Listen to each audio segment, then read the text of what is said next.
Education पथ के द्वारा अब हम ऐसे रास्ते पे चलेंगे जो आपको सफलता की ओर ले जाएगी। हमारा लक्ष्य आपके साथ मिलकर आपको आपकी मंजिल तक पहुंचाना है। इसीलिए हम लेकर आए हैं ऑब्जेक्टिव क्वेश्चनों की सीरीज। इस ऑब्जेक्टिव क्वेश्चनों के माध्यम से हम चाहेंगे कि आप 50 से 50 क्वेश्चन अटेम्प्ट कर सकें। ठीक है, तो इसीलिए आप हमारा साथ दें, हमारे साथ जुड़े रहें, हमारे वीडियोस को देखें। एक एक वीडियो चुन चुन के लाया जाएगा, वो सारे ऑब्जेक्टिव, सारे बुक, जिसके माध्यम से आपका जो डर है कि किसी तरह से मेरा ऑब्जेक्टिव ना छूट जाए, उन सारे डरों को हम दूर करेंगे।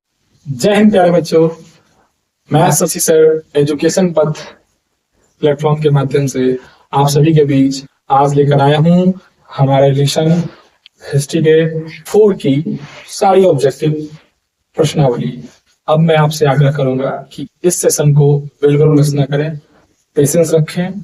मैं क्विक से क्विक पूरे 49 क्वेश्चन के साथ आया हूं जो मोस्ट VVI है ज्यादातर, क्योंकि इसमें इंडियन ज्योग्राफी का, खास करके इंडियन जितने भी रेवोल्यूशन थे, रेवोल्यूशनरी प्रोसेस चला था, जितने भी क्रांतिकारी गतिविधियां थी, उन सब से रिलेटेड प्रश्न है। इसलिए बिल्कुल समय न गवाएं, बने रहें मेरे साथ। जल्द से जल्द हम सभी प्रश्न को हल करेंगे ऑब्जेक्टिव के। चलिए तो शुरू करते हैं। हमारा आज का पहला प्रश्न है रंपा विद्रोह। कौन सा विद्रोह? रंपा विद्रोह कब हुआ था? तो रंपा विद्रोह कब हुआ था? 1916, 17, 18 या 19? तो रंपा विद्रोह कब हुआ था? 1916 में हुआ था। असहयोग आंदोलन का प्रस्ताव कांग्रेस के किस अधिवेशन में पारित हुआ? तो वर्ड है असहयोग आंदोलन। असहयोग आंदोलन का प्रस्ताव कांग्रेस के किस अधिवेशन में पारित हुआ था? पहला ऑप्शन है सितंबर 1920 कलकत्ता अधिवेशन, अक्टूबर 1920 अहमदाबाद अधिवेशन, नवंबर 1920 फैजपुर अधिवेशन, दिसंबर 1920 नागपुर अधिवेशन। तो आपके सामने यहाँ 4 ऑप्शन है और राइट आंसर होगा अक्टूबर 1920 में अहमदाबाद। अक्टूबर 1920 में, याद रखिएगा, अ से असहयोग और अ से अहमदाबाद। ठीक है, और यहाँ अ से अक्टूबर भी हो जाएगा। तो मोस्ट कॉमन चीज है, तीनों जगह अ ही है। असहयोग आंदोलन का संबंध अक्टूबर वाले आंदोलन, अक्टूबर के टर्म से है और अहमदाबाद से है। ठीक है, याद करने के लिए इसको आप यूज कर सकते हैं। किस वर्ष साइमन कमीशन भारत आया? साइमन कमीशन भारत कब आया था? 22 यानी 1922, 1924, 1927 या 1928? तो ये आप अगर ध्यान में हो तो इसका डेट था 1928 का समय था जब साइमन कमीशन भारत आया था। साइमन कमीशन कब भारत आया था? 1928 में आया था। ठीक है, अखिल भारतीय किसान सभा, अखिल भारतीय किसान सभा का गठन किस वर्ष हुआ था? ठीक है, ये किसानों की एक सभा थी जिसका गठन किसानों के हितों की रक्षा करना था, उनके बातों को गवर्नमेंट तक पहुंचाना था। 1921, 1928, 1929 या 1936? तो आपका आंसर क्या होगा? आंसर होगा 1936। ठीक है, चलिए अगले प्रश्न की ओर चलते हैं। अगला प्रश्न है कि हिंद स्वराज, हिंद स्वराज जो पुस्तक थी उसके लेखक कौन थे? महात्मा गांधी, जवाहरलाल नेहरू, सुभाष चंद्र बोस या रविंद्रनाथ टैगोर? रविंद्रनाथ टैगोर। तो आपका आंसर होगा Mahatma Gandhi. Mahatma Gandhi is the right answer. Hind Swaraj Mahatma Gandhi, Hind Swaraj Mahatma Gandhi, Hind Swaraj Mahatma Gandhi. ठीक है, उसी में है कि पूर्ण स्वराज, पूर्ण स्वराज की मांग का प्रस्ताव कांग्रेस के किस वार्षिक अधिवेशन में पारित हुआ था? तो कांग्रेस की हर वर्ष वार्षिक बैठक होती है या होती थी जिसे वार्षिक अधिवेशन कहते थे। तो ये पूर्ण स्वराज की मांग किस अधिवेशन में की गई थी? 1929 के लाहौर अधिवेशन, 1931 के कराची अधिवेशन, 1933 के कलकत्ता अधिवेशन या 1937 के बेलगांव अधिवेशन? तो ये 4 अधिवेशन है।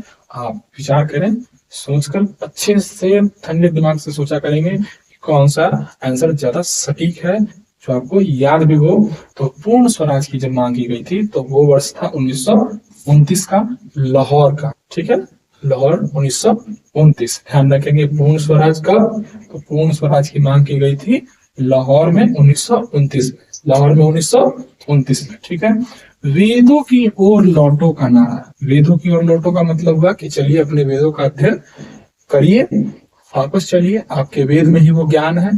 तो ये विचार किनके थे? राम कृष्ण परमहंस जी के थे, स्वामी विवेकानंद जी के थे, या स्वामी दयानंद सरस्वती के थे, या इनमें से कोई। तो आपके 4 ऑप्शन यहाँ दिए हुए हैं, आप सोचें कि किन्होंने कहा था कि वेदों की ओर लौटो, वेदों की ओर लौटो। तो इसका राइट आंसर है स्वामी दयानंद सरस्वती। स्वामी दयानंद सरस्वती जी का ये वक्तव्य था कि वेदों की ओर लौटो। चलिए नेक्स्ट क्वेश्चन। ब्रह्म समाज, ब्रह्म समाज की स्थापना किसने की थी? राजा राम मोहन राय, दयानंद सरस्वती, विवेकानंद, या रामकृष्ण परमहंस। तो ब्रह्म समाज की स्थापना की बात है, चारों ऑप्शन आपके सामने है, राजा राम मोहन राय, दयानंद सरस्वती, विवेकानंद, या रामकृष्ण परमहंस। ये चारों ऑप्शन आपके सामने है, तो जल्दी से दिमाग में लाइए कि इसमें से कौन सा आंसर हो सकता है। अगर आपने आंसर लाया होगा तो इसका आंसर होगा राजा राममोहन राय। ठीक है, राजा राममोहन राय। गांधी जी ने साबरमती आश्रम, साबरमती आश्रम, गांधी जी ने साबरमती आश्रम की स्थापना किस वर्ष की थी? क्या 1895 में किया था उन्होंने, 1900 में किया था, 1915 में किया था, या 1916 में किया था? तो आप याद रख सकते हैं कि इसका आंसर है 1916। 1916 इज द राइट आंसर। 1916 ही इसका सही आंसर है। आप ऐसे भी रिलेट कर सकते हैं कि उन्होंने 16 वर्ष की आयु में ये किया था, क्योंकि लास्ट में 16 है, तो इससे भी आप थोड़ा सा रिलेट कर सकते हैं। अगला प्रश्न है कि जलियांवाला बाग हत्याकांड, जो कि बहुत ही भीषण नरसंहार था, इतिहास के पन्नों में इससे भी शायद कोई बुरा ना हुआ होगा भारतीय आम जनमानस के साथ। तो इसका डेट है 6 अप्रैल 1919, 9 अप्रैल 1919, 13 अप्रैल 1919, 1 अप्रैल 1919। तो इसका आंसर क्या है, ये भी आपको दिमाग में लाइए, क्या आंसर इसका हो सकता है। चारों ऑप्शन आपके सामने है, तो इसका आंसर होगा 13 अप्रैल 1919 इज द राइट आंसर। चलिए प्रश्न की ओर। सविनय अवज्ञा आंदोलन, कौन सा आंदोलन? सविनय अवज्ञा आंदोलन कब शुरू हुआ? सविनय अवज्ञा आंदोलन क्या 1920 में चालू हुआ, 30 में चालू हुआ, 35 में चालू हुआ, या 1942 में चालू हुआ? तो ये गांधी जी द्वारा चलाया गया सबसे विख्यात आंदोलनों में से एक है। ठीक है, तो इसलिए इसको ध्यान में रखेंगे। इसका समय था 1930 का समय था। ठीक है, भारतीय राष्ट्रीय कांग्रेस के पहले अध्यक्ष कांग्रेस पार्टी जो थी जब गठित हुई थी, तो सबसे पहले अध्यक्ष कौन थे? क्या बाल गंगाधर तिलक जी थे, व्योमकेश चंद्र चटर्जी थे, लाला लाजपत राय जी थे, या लाला हरदयाल जी थे? चारों ऑप्शन आपके सामने है। अब आप डिसाइड कीजिए कि इसमें से कौन आंसर हो सकता है। चारों तो क्रांतिकारी ही अपने समय के हैं, तो इसका आंसर हो जाएगा व्योमकेश चंद्र चटर्जी। नहीं होगा, चटर्जी करके यहाँ पे आप लिखा है बनर्जी, ये बनर्जी होगा, ये गलत है, चटर्जी नहीं, Byomkesh Chandra Banerjee is the right answer.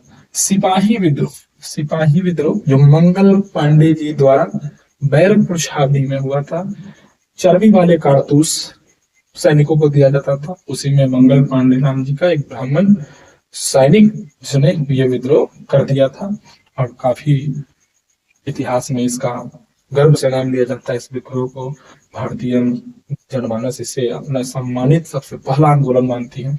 तो इसका समय कालखंड था 1855, 1885, या 1857, या 1887। कौन सा होगा? तो इसका एग्जैक्ट राइट आंसर है 1857। 1857 इज द राइट आंसर।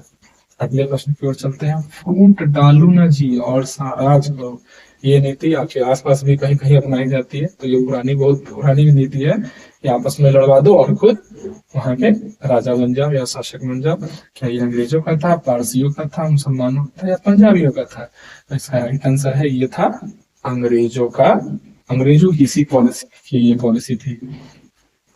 अगला प्रश्न है राष्ट्रीय स्वयं सेवक संघ, जिसे इंग्लिश में कहते हैं RSS।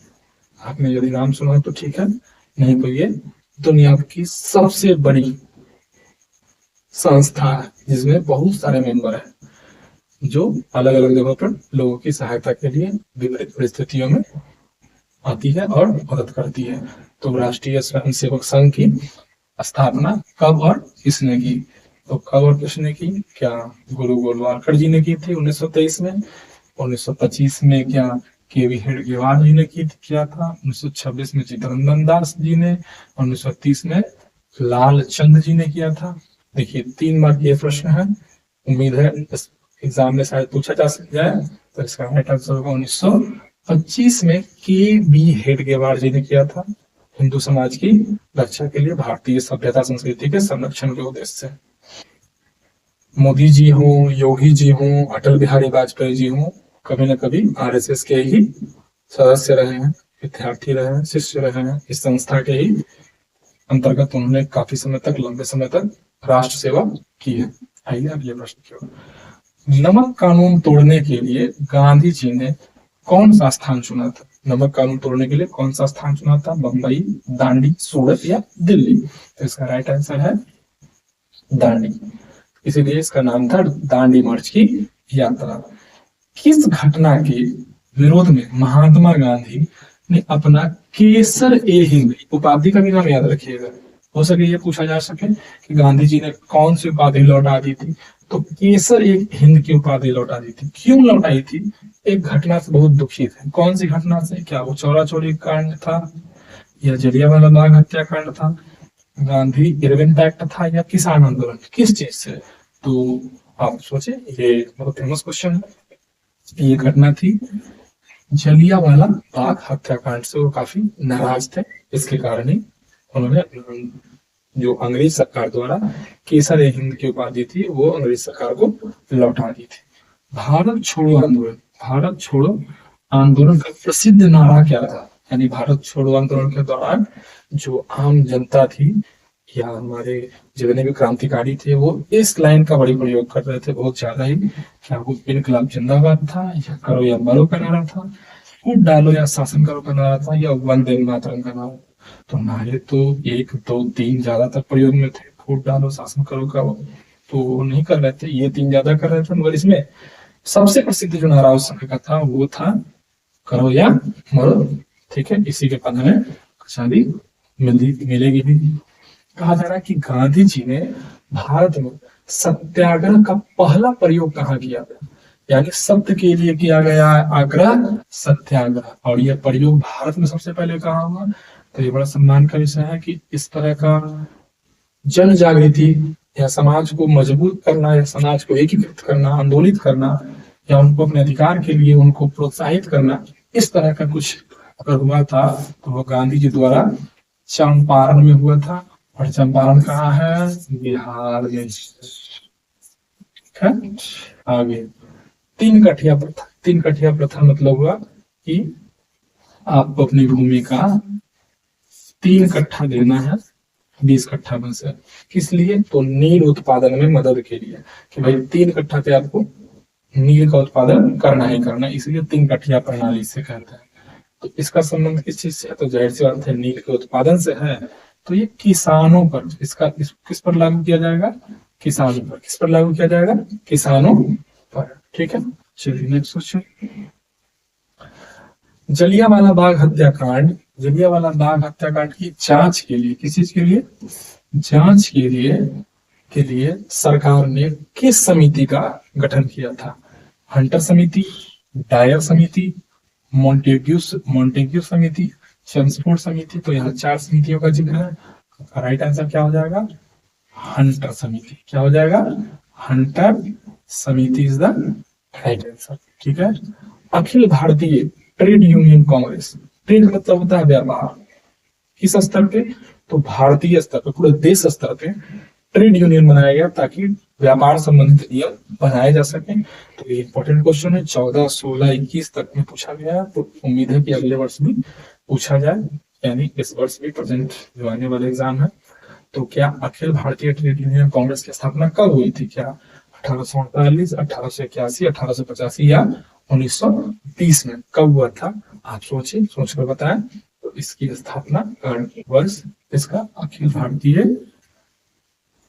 Trade union, Akhil Bharatiya trade union Congress की स्थापना कब हुई थी? तो इसका आंसर हो जाएगा 1920 में। 1920 में।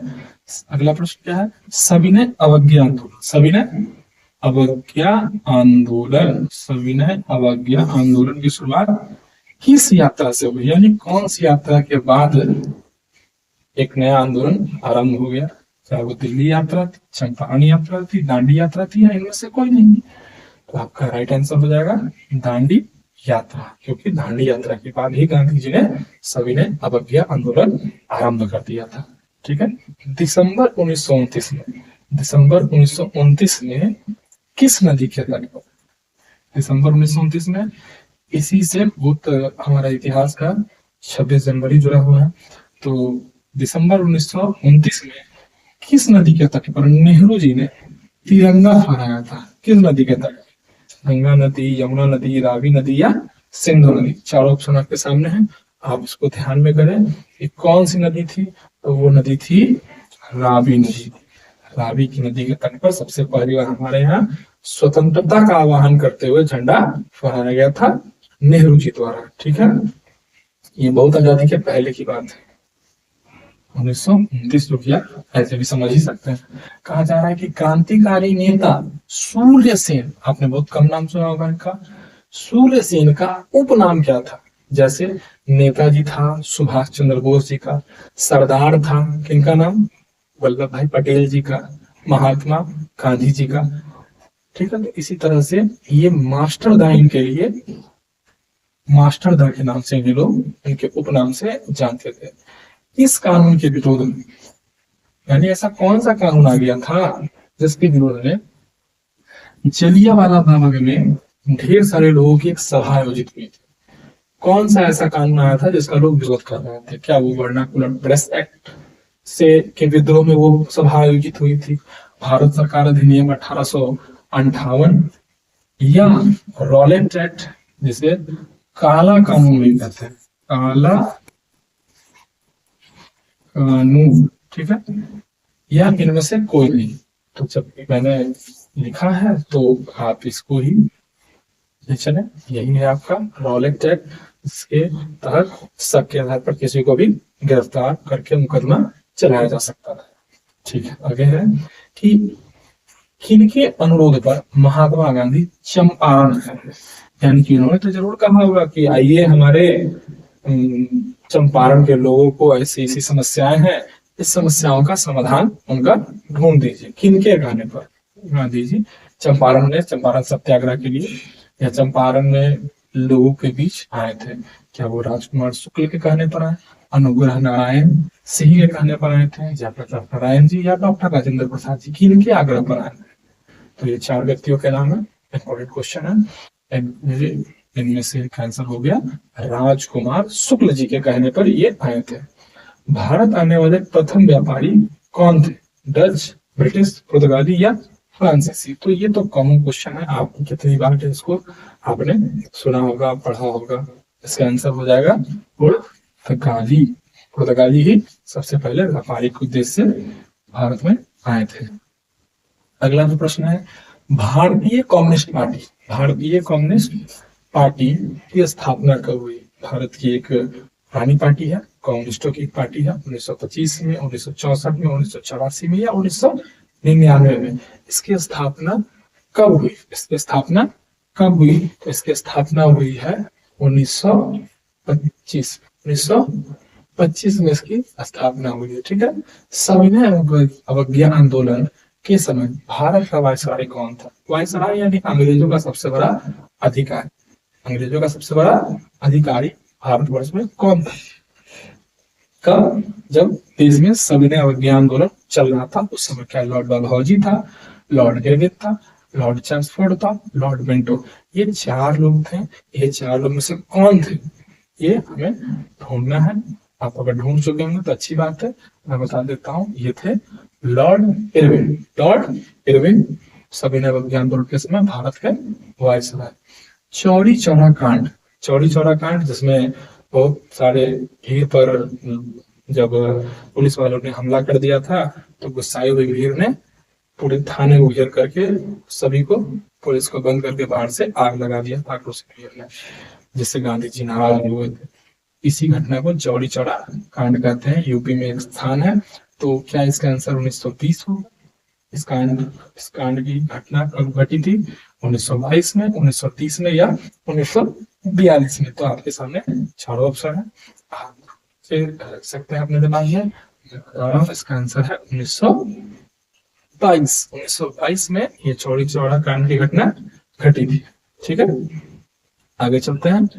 मोपला विद्रोह, मोपला विद्रोह कहाँ हुआ था? मोपला विद्रोह कहाँ हुआ था? महाराष्ट्र, बंगाल, गुजरात या केरल? ठीक, चारों ऑप्शन आपके सामने है। मोपला विद्रोह, मोपला विद्रोह कहाँ हुआ था? तो ये हुआ था केरल। कहाँ हुआ था? केरल। मोपला विद्रोह कहाँ हुआ था? केरल। मोपला विद्रोह केरल, मोपला विद्रोह केरल। थोड़ा सा रटते भी चलेंगे, ठीक है। अब समझने का समय नहीं, अब थोड़ा रटने का समय आया है। ठीक, तो आगे इसी सीरीज को आगे बढ़ाते हुए याद रखिए, हमारा एजुकेशन पथ चैनल आप सब्सक्राइब करें और इसको पूरी तरीके से, बढ़िया से, बारीकियत से अपने मोबाइल पर सुने, याद हो जाएगा आपको आराम से, कोई भी चिंता की बगैर आपके सारे ऑब्जेक्टिव के मार्क्स आ ही जाएंगे। आइए, वल्लभ भाई पटेल को सरदार की उपाधि किस किसान आंदोलन के दौरान दी गई? कौन सा किसान आंदोलन चल रहा था जिस किसान आंदोलन के दौरान इन्हें वहां के लोगों ने सरदार कह के बुलाया था? देखिए कितनी बार पूछा गया है, 13, 18, 22 और 23 में प्रश्न पूछा गया है। तो इसका आंसर होगा, क्या होगा? अहमदाबाद, खेड़ा, चंपारण या बारदोली। तो जी बारदोली, गुजरात में जब आंदोलन था तब इन्हें सरदार कह के संबोधित किया गया था। चौरी चौरा हत्याकांड के बाद किस आंदोलन को स्थगित कर दिया गया? गांधी जी ने कहा अब ये आंदोलन नहीं चलेगा, अब ये आंदोलन नहीं चलेगा। मतलब कोई आंदोलन चल रहा था, उसी के दौरान ये घटना घट गई, तो गांधी जी ने कहा कि अब ये आंदोलन नहीं चलेगा। तो ये आंदोलन कौन सा था? क्या असहयोग था? सविनय अवज्ञा तो इसके बाद बहुत समय बाद चालू होगा। खिलाफत आंदोलन, भारत छोड़ो आंदोलन बहुत बाद होगा। तो असहयोगी आंदोलन इज द राइट आंसर। निम्न में से किन्हें सीमांत गांधी, कौन सा गांधी? सीमांत गांधी के नाम से जाना जाता है? क्या सी राजगोपालाचारी को, और मौलाना अबुल कलाम आजाद को, खान अब्दुल गफ्फार खान को, या लाला हरदयाल जी को? तो ये है खान अब्दुल गफ्फार खान जी हैं, खान अब्दुल गफ्फार खान जी हैं जिन्हें सीमांत गांधी खान अब्दुल गफ्फार खान। भारतीय राष्ट्रीय कांग्रेस की स्थापना, भारतीय राष्ट्रीय कांग्रेस की स्थापना कब हुई? 1732, 1885, 1890 या 1945? आंसर है 1885 इज द राइट आंसर। देखिए सीरीज लंबी नहीं है, इसमें क्वेश्चन बहुत सारे इंपॉर्टेंट है, इनको तो हम थोड़ा धैर्य रखिए। ये सारे क्वेश्चन मार्वलस क्वेश्चन है। आप अपने देश के इतिहास और क्रांतिकारियों और क्रांतिकारी गतिविधियों से परिचित हो रहा है, इसलिए धैर्य रख के इन सीरीज को पूरा करें। अगला है भारत सरकार अधिनियम यानी कानून 1919 को खाली स्थान के नाम से भी जाना जाता है। क्या इसे मॉन्टेग्यू चेम्सफोर्ड योजना कहते हैं, क्या इसे साइमन कमीशन कहते हैं, या इंडियन स्टैट्यूटरी कमीशन, या नेहरू निगम? चार नाम यहाँ आपके सामने हैं, किस नाम से जाना? तो वो नाम है मॉन्टेग्यू चेम्सफोर्ड योजना। मॉन्टेग्यू चेम्सफोर्ड योजना, मॉन्टेग्यू चेम्सफोर्ड योजना। भारत सरकार अधिनियम किस नाम से जान रहे हैं? 1919 को मॉन्टेग्यू और चेम्सफोर्ड उस समय के अधिकारी थे, इन्हीं लोगों ने मिलकर इसे बनाया था, इसीलिए इसे मॉन्टेग्यू चेम्सफोर्ड अधिनियम कहते हैं। महात्मा गांधी के राजनीतिक गुरु कौन, किन्होंने उन्हें राजनीति के लिए हेतु प्रेरित किया था, राजनीति हेतु मार्गदर्शन किया था, इसलिए उनका राजनीतिक गुरु कहला है? क्या वो सुरेंद्र नाथ बनर्जी थे, सत्येंद्र नाथ टैगोर थे, मोतीलाल नेहरू थे, या गोपाल कृष्ण गोखले थे? तो ये थे गोपाल कृष्ण गोखले जी ही थे। लाल कुर्ती नामक संगठन, लाल कुर्ती नामक संगठन क्या है? लाल कुर्ती नामक संगठन का गठन किसने किया था? मेजनी, खान अब्दुल गफ्फार खान, सी राजगोपालाचारी, या सरदार वल्लभ भाई पटेल? किन्होंने किया था? तो ये है महोदय खान अब्दुल गफ्फार खान जी ने लाल कुर्ती नामक संगठन का गठन किया था। लाल कुर्ती नामक संगठन का गठन किसने किया था? खान अब्दुल गफ्फार खान ने। खान अब्दुल गफ्फार खान ने। अगला प्रश्न है कि लखनऊ समझौता किस वर्ष हुआ? लखनऊ समझौता क्या 1916 में हुआ, 1918 में हुआ, 1920 में हुआ या 1922 में हुआ? किस वर्ष हुआ लखनऊ समझौता? तो इसका आंसर है 1916। 1916 में हुआ था लखनऊ समझौता। 1916 लखनऊ समझौता। हमारा अगला प्रश्न है कि इंडियन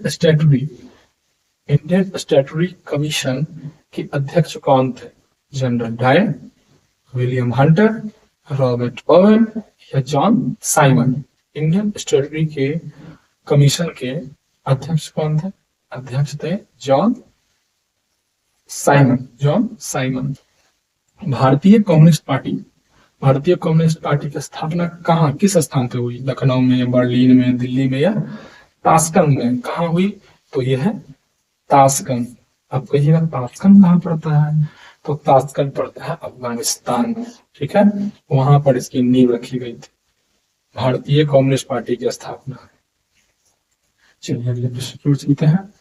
अब हमारा अगला प्रश्न 43 है, असहयोग आंदोलन का प्रस्ताव किस कांग्रेस अधिवेशन यानी कांग्रेस के किस अधिवेशन में स्वीकार किया गया कि हमें असहयोग आंदोलन करना चाहिए, यानी अंग्रेजों से का सहयोग नहीं करना चाहिए। असहयोग।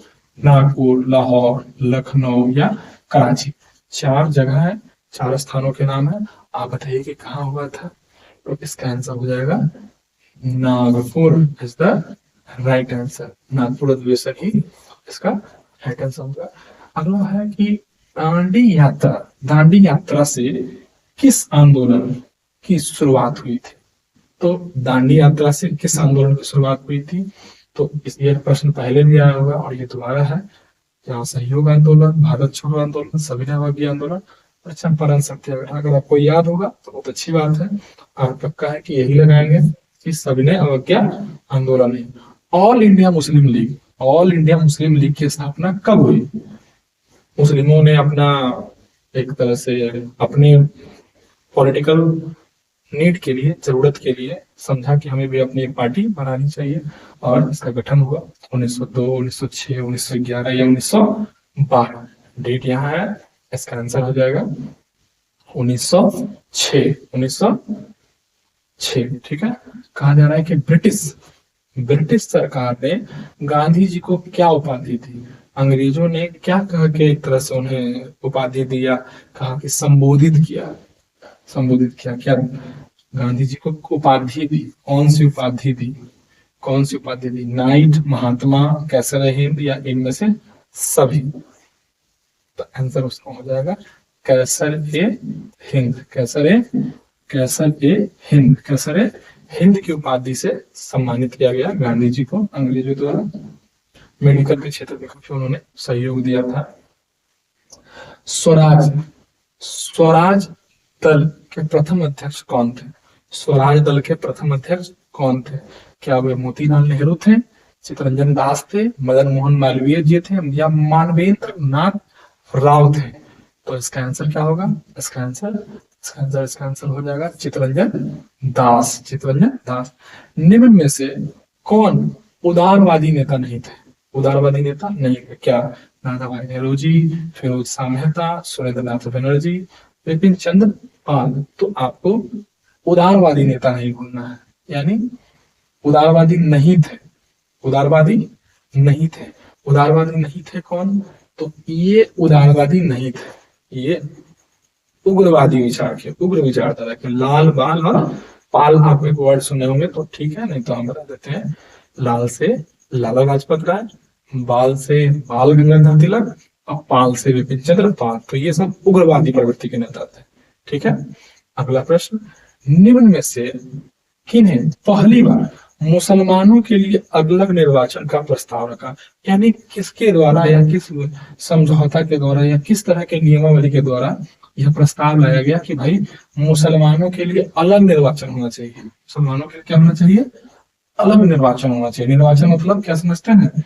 निर्वाचन का मतलब हो गया चुनाव। तो ये प्रस्ताव लाया गया था एक सुधार मार्ले मिंटो सुधार के द्वारा।